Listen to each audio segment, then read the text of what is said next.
Ray Nagin, thanks so much for your time. Well, Scott, it's great to be here and it's great to be back in Australia. 6 years on from Katrina, how is New Orleans, your home city, recovering? Well, New Orleans is doing quite well. If you go and study other disasters that are similar, if there are similar disasters, it normally takes about 10 to 15 years to recover. We're in year 6. We've got about 85% of our population back. The economy is strong. So I think the fundamentals are there for a full recovery. For you who knows the city so well, when you walk through your hometown, what strikes you as, yes, we're getting that right, or, ooh, we've still got a lot to go there? I think on the infrastructure thing, we're getting a lot of things that are absolutely right. The hurricane protection system is probably second to none. It's comprehensive. And I think if another Hurricane Katrina were to hit New Orleans, you wouldn't see the kind of catastrophic failures that we saw. I think the streets, the playgrounds, the parks, the government facilities, the housing, all of that we've gotten well. I think where we still struggle a bit is affordable housing is still a little bit of a challenge, where it's difficult for some of our citizens in a lower economic strata to come back.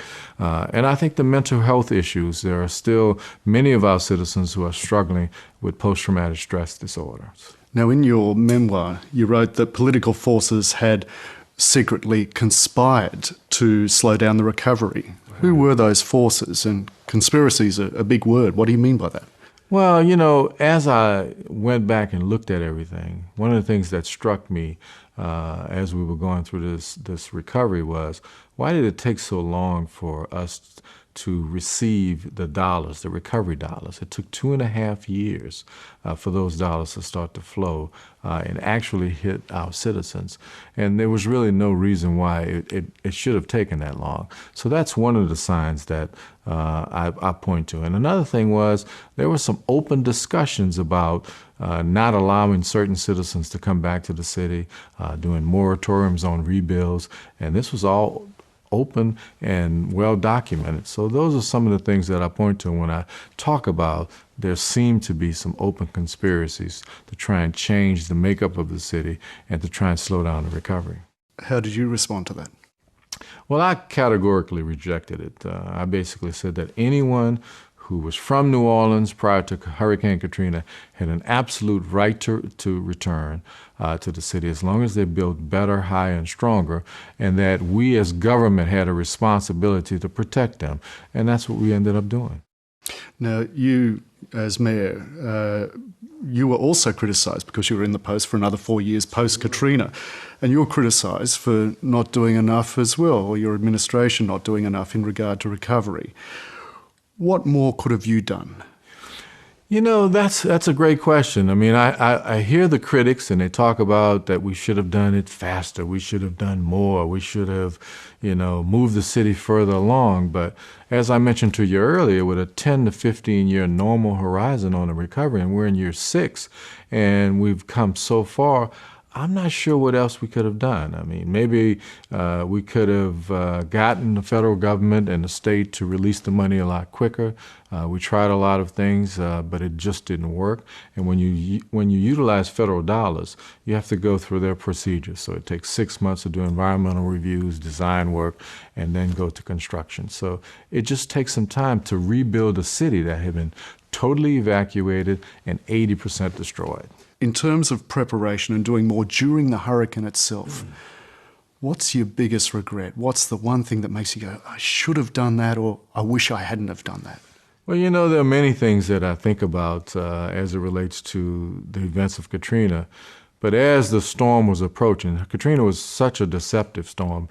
It wasn't until 24 hours before she made landfall that she actually allowed us to really firmly understand where she was going as she was headed for New Orleans. We had gotten a significant number of people out of the city, but I had the dilemma of calling for a mandatory evacuation. And there was a 10-hour window where I got a call from Max Mayfield, and he said, you need to do this. And I called my city attorney, and she did the research. Maybe I should have just called it at that point. It was overnight. I don't know if it would have made a difference, but that's one of the biggest regrets or things that I think about. What's the biggest lesson you learned from the Katrina experience that you now impart to others about how to get through the force and the pitfalls of not just Mother Nature, but also human nature in the course of a disaster? Well, the book is entitled Katrina Secrets, and the subtitle is Storms After the Storms. There were many storms after Katrina hit us that, I learned a lot of lessons. A storm like Katrina or an event like Katrina brings out the best and the worst of people. And I learned a lot about both. Many people volunteered and came and helped us, which really started our recovery and allowed us to move forward before the federal and state dollars came here. But I also learned that, some people used the event to do some things that they really shouldn't have done. Some of our neighbors further flooded us, didn't allow people to march across the Mississippi River to get to a better place, and they were stuck in the convention center in the Superdome. There were lots of race and class issues that manifested themselves after Hurricane Katrina. So I learned the good, the bad, and the ugly, and I try and share that with people all over the world. In terms of major natural disasters, the way the world responds is usually after the event. Yeah. They give aid. Yeah. They come in and offer help then. In what ways do you think there can be a better global response before an event to globally prepare better for the inevitable natural disasters that beset us? Well, I think the global community, if there was a way that we could formally get together and talk about these disasters, because, they're increasing. Since Katrina, just in the United States, there's been 400 plus major disasters. And as I look around the world, there's disasters that are happening on a fairly regular basis. As a matter of fact, someone dies from a natural disaster every 8 seconds somewhere in the world. So if we could formally get together and talk about how we can get together globally and respond to the catastrophic ones, not the normal ones. But if something is catastrophic, especially when it's a natural disaster being linked with a man-made disaster, like Hurricane Katrina and levee failures, and in Japan it was the tsunami and nuclear. Unfortunately, we may see more of those. As you mentioned before, you subtitled your book, The Storms After the Storm. Now, Australia has a lot of natural disasters. In fact, the state of Queensland is currently holding an inquiry into the events before and during and after the disastrous floods that hit there earlier this year.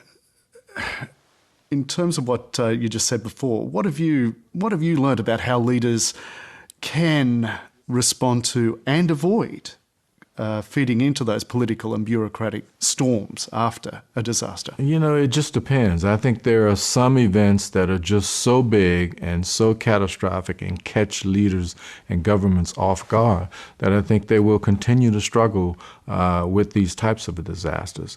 My advice to leaders is the same advice I got after Hurricane Katrina.